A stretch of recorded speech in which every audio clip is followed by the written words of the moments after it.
How often do you try to build your balance with your workouts? A lot of times different wobbling devices and boards and balls and stuff can be added in as a way to try to improve balance. But are these things actually necessary? And if not, what should you be doing with your workouts to help improve your balance? These questions and more are exactly what we're exploring on this week's episode of the Exercises Health Podcast. We're going to cue our introduction and then we're going to dive right into this conversation.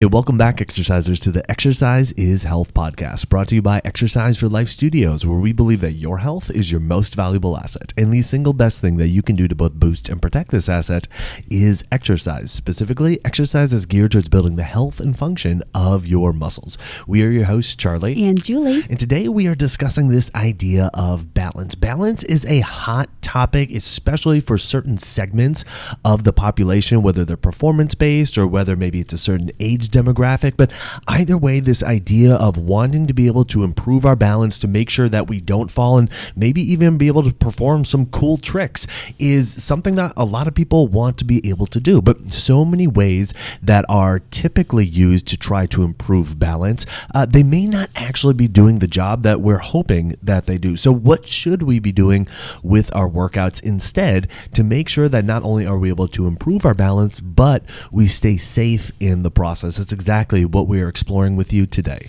One of the things that I hear all the time when my clients come in or from our members and they're emailing in, like, I just really need to work on my balance, which is really good. Like when you have physical goals, like thinking, I want to work on my strength, I want to work on my balance, I want to work on my mobility or my function.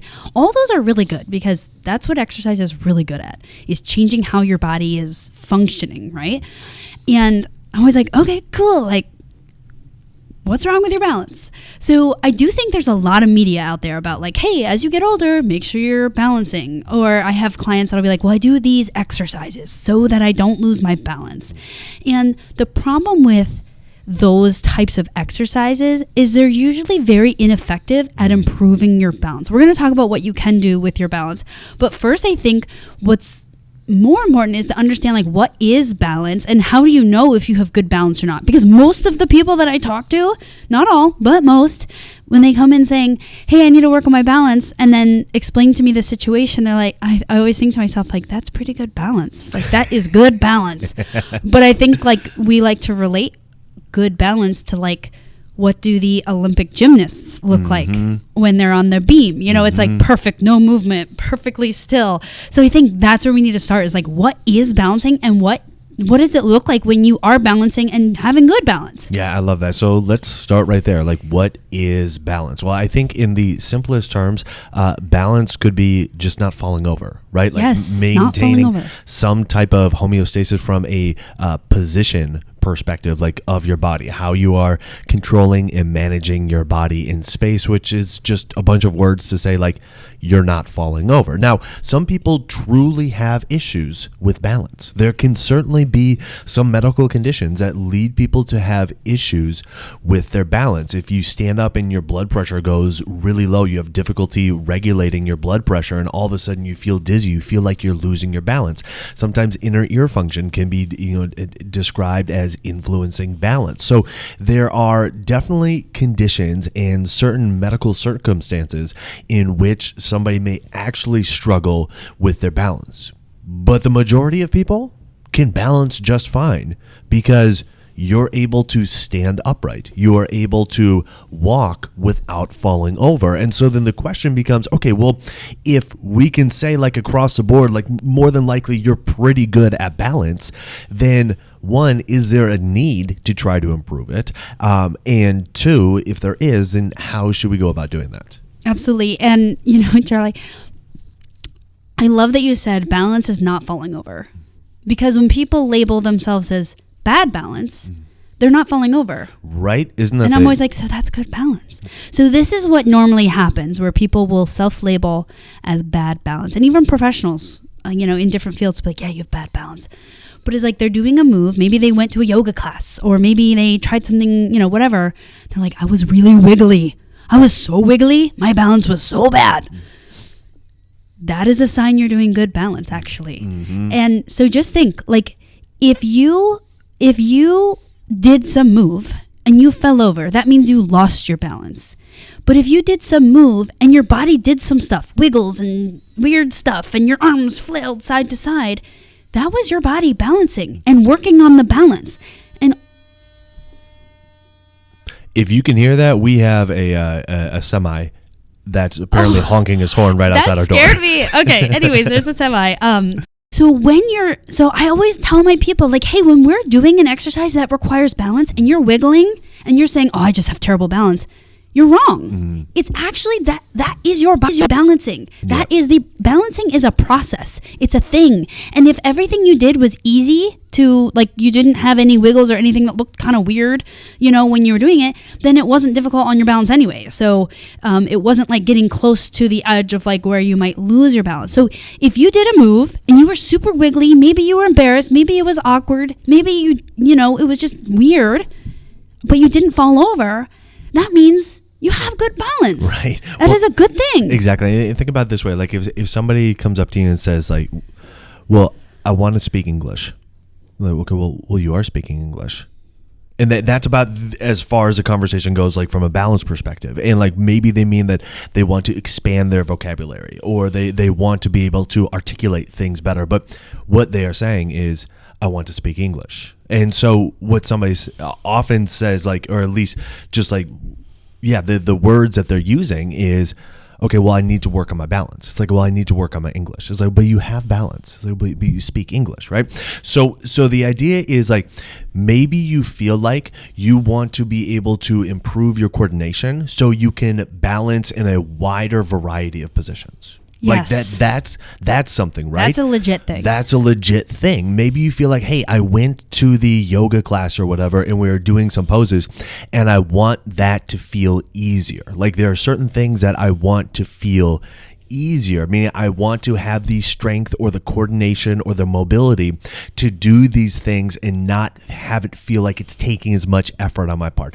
That is different than improving balance. All right, that's different than the cumulative sum of you not falling over, because at the end of the day, you more than likely didn't fall over. And this is an important point to kind of section off at the beginning and kind of really nail down, because when we talk then about how to go about performing the skill of balance, the recommendations that we're going to discuss are often not what you're going to see on Instagram or not what you're going to read about in the magazines, because we're talking about, okay, well, what are the component parts that actually contribute to balance?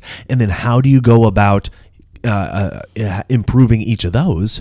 And then from there, then you can be like, okay, cool, now I can put it all together. And this thing that I thought that I couldn't do before, or that I could do before, but it wasn't with as much relative ease, now I can do it easier.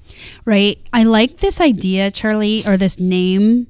And we're going to have to like really talk about this someday, but this idea of body ownership. And what body ownership is, like, whatever my body can do, I own or I control, right? I have ownership over it. And so what a lot of people experience is like, hey, when I step on one leg or I try to stand on one leg, it doesn't feel like I can own that position very well. Most people are owning it because they're not falling over and like landing on their side or whatever. But it is getting more proficient at being able to do that. And that applies to like everywhere. Like you can't just own your body in some places and not other places. It's like you just expand what you can do. The biggest number one thing that you can do to expand your body ownership, and like what the media or like what we're taught is like balance, is to be strength training. So building strength in your muscles in all ranges, right? Big ranges. Because when do you lose your balance, or when do you lose your body ownership? You fall over, which again, most people don't do, but it's not when you're standing perfectly still in one spot, not moving. Right. It's like when you do that weird reach, or you lifted one leg up to,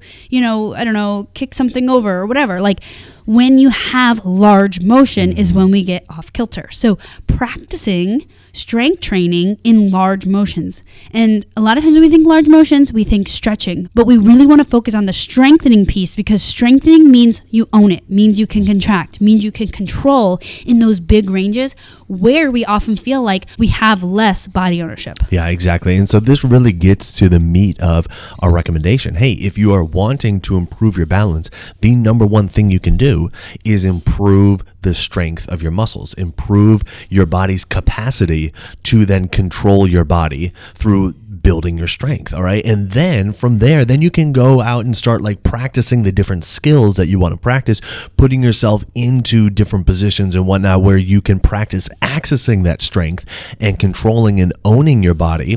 But before that, you have to have the strength to start, to then be able to access it when you are in the more extreme positions. A lot of times we skip that first step. We say, well, I just want to go to the extreme positions and try to not fall over, or try to have less wobble.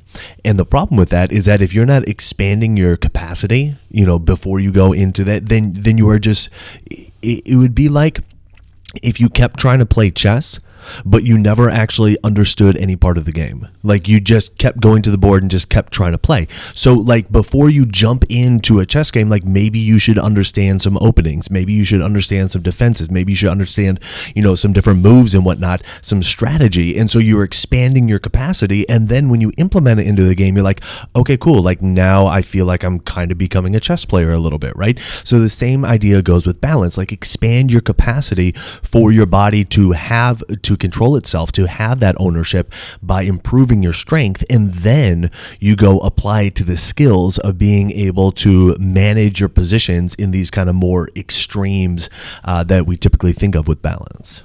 Yeah, Charlie, I finally realized why I'm so bad at chess now, because I don't know any skills except for just what each thing, each piece moves. But anyways, you're right. It's like, hey, we need to build up the strength of your body so that when you're in these larger motions, your body can handle them.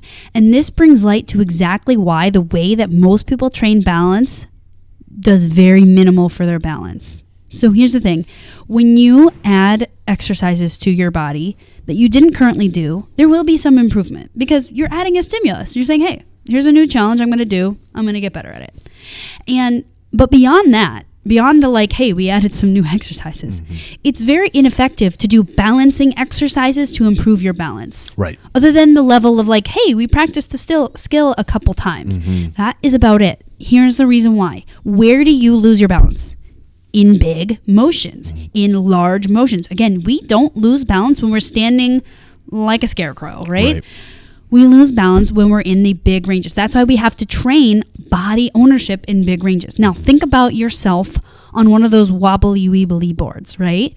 What is the goal of the wobble board? And when you feel successful, what are you doing? You're standing straight in the middle. You're trying to actually not get strong in the edges. You're trying to avoid the edges of the motion. And so that's why it's really ineffective to train balance by balancing, because you just can't get to the full ranges. You can't get to those places that actually are challenging to your body ownership. So that's why often when people are in here, we sometimes will train the skill of balancing. It's a very minor part of someone's session, maybe 2 minutes, but other than that, it's about really conditioning the muscles to handle those places where you will often feel like you're losing ownership of those positions. Absolutely. And just to add on that, when it comes to strength training, the thing that you don't want to do is try to add in balance with the strength training. Yes. Meaning like trying to do, a shoulder press while standing on a wobble board, or, a Bosu ball, or whatever it is, because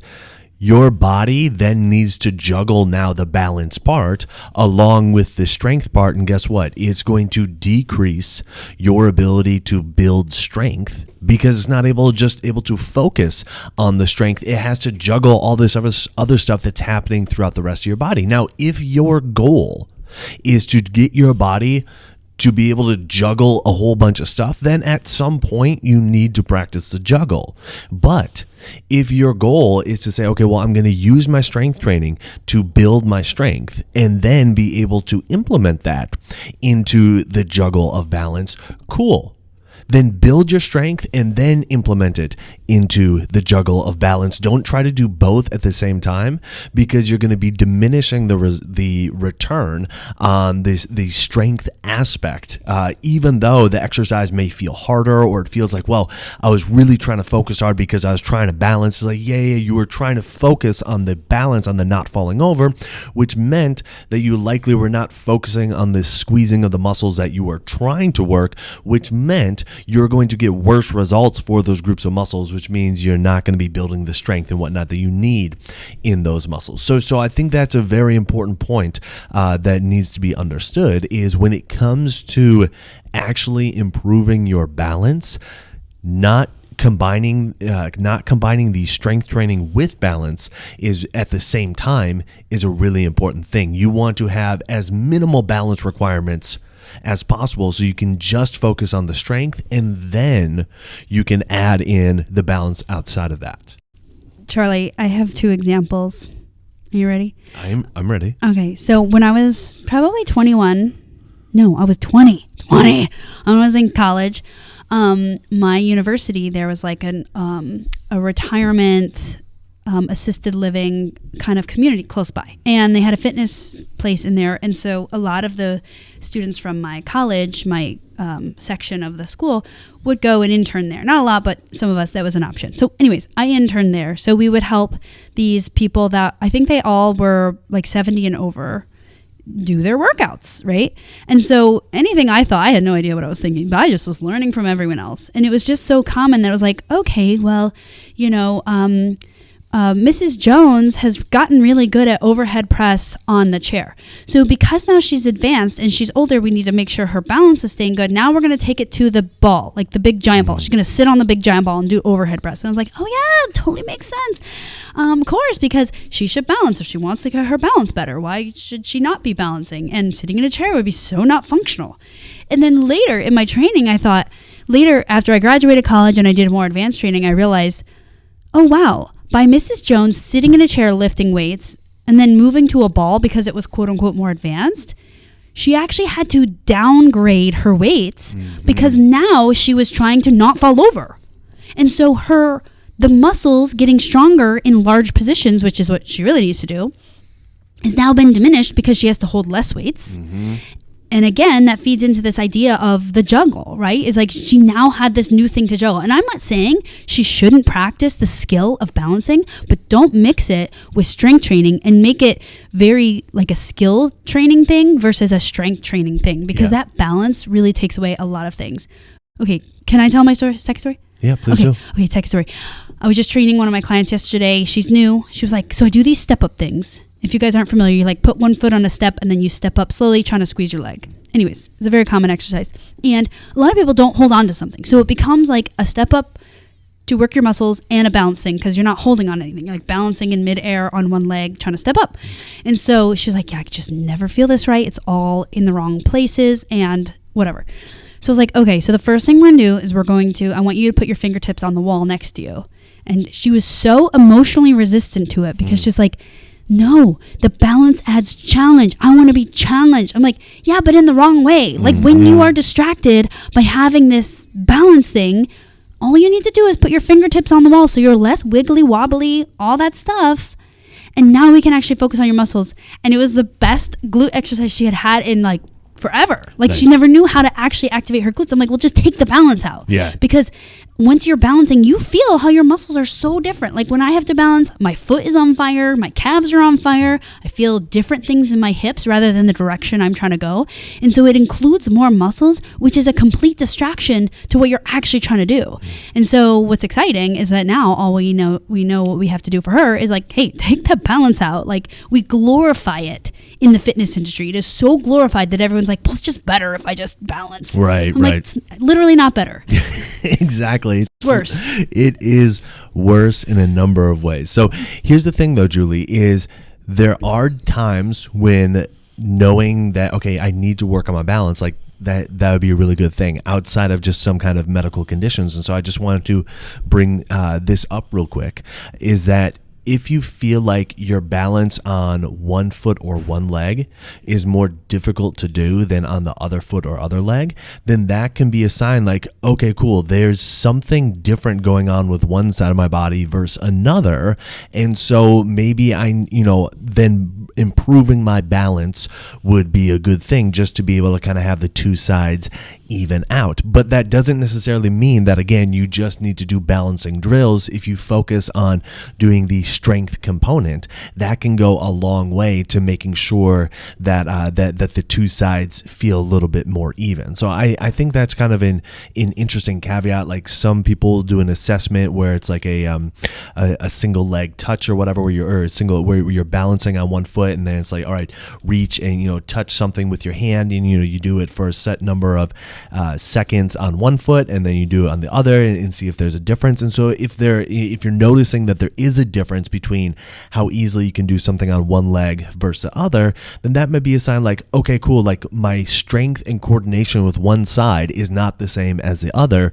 This might be something that I want to work on, still making sure that you are emphasizing that strength component, and then you can go and practice the coordination and skill from there. Yeah, that's a great point, Charlie. And I do want to add to that, in that when you were saying that, I was thinking, yeah, it's not, we never really like to label things as like good or bad, but we do like to say, well, what it is and what it isn't, because the fitness industry already does that for us, like labeling things as good or bad, whether they're right or wrong, they all label things.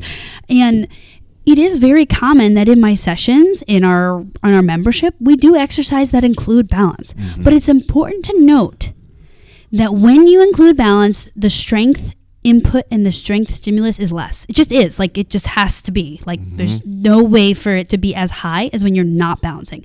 So knowing that, and then planning accordingly. Yeah. Like, I would never have my clients only do like walking lunges, because those are really hard to balance on for a lot of my clients. And because it is so hard to balance on walking lunges for many of my clients, maybe it's easy for you, but it's hard for a lot of my clients, I would never have that be the only leg exercise, because I know that they're not getting the most stimulus relative to their strength. That means their strength is likely getting less because they are so focused, and their brain, as much as we want to direct them to the muscles, their brain can't help but try to not fall over. Like, that is one of our main goals, is not fall over.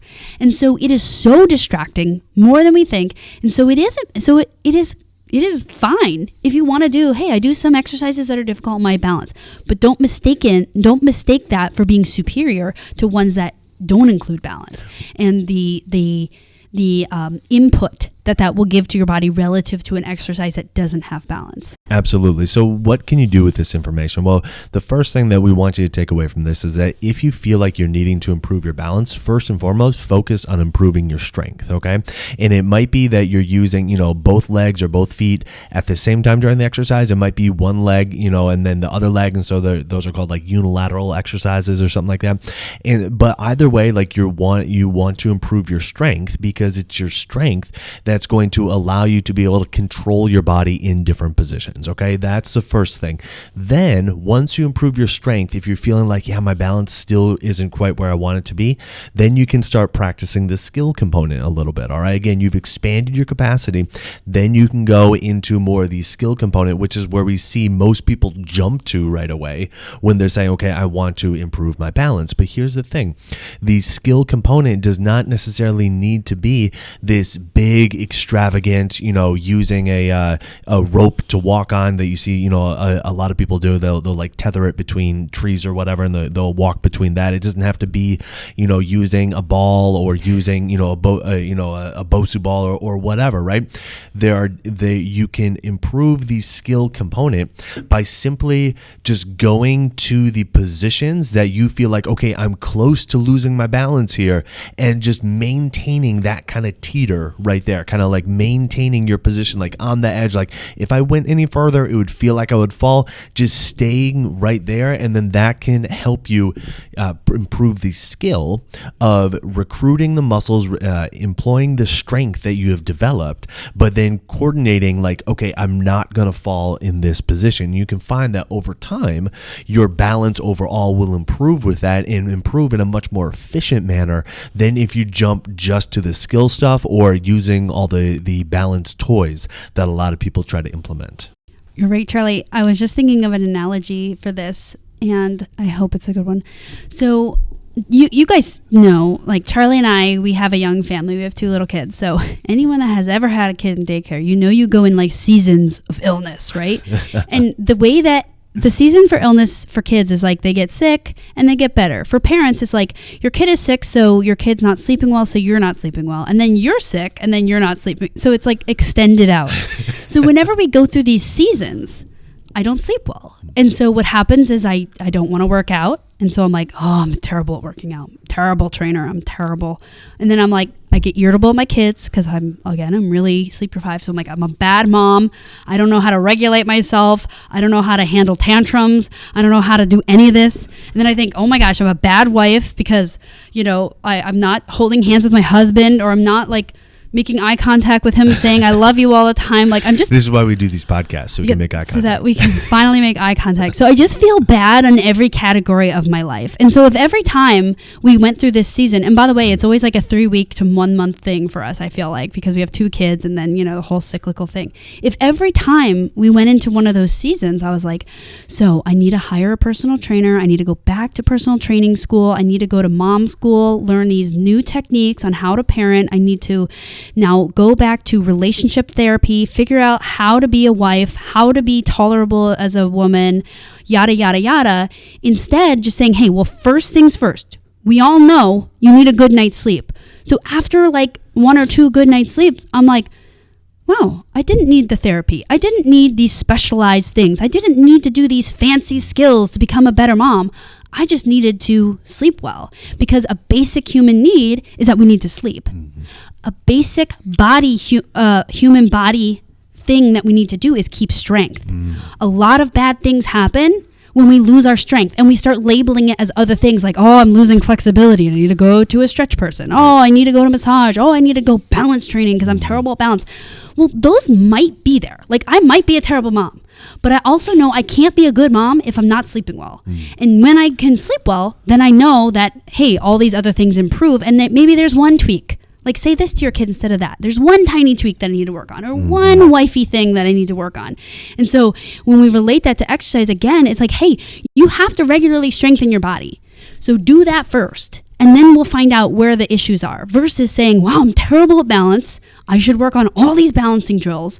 No. You probably just need to work a lot on strength and a tiny bit on balance. Mm-hmm. And that is what's going to lead to this lifelong thing, versus like, I'm committed to balance training 5 times a day for the rest of my life, or else my balance is terrible. No, you just need to work on your strength and tweak your balance. Absolutely. Now, if you're hearing you need to work on strength component, you're like, oh, geez, but I've heard that people get hurt. Like, I don't want to get hurt. I don't want to get bulky. I don't want, all these things are coming to your mind. That's exactly why we created the Exercise for Life membership. So you could have guidance from me and Julie right in your own home as you build your strength in a safe way, in a way that's very time efficient, in a way that you can keep coming back to, because each workout actually leaves your body feeling healthier, feeling stronger, feeling more energized, as opposed to feeling depleted or feeling like, oh, now I just need to recover from this and I'm going to feel sore and achy tomorrow. And more balanced. Exactly.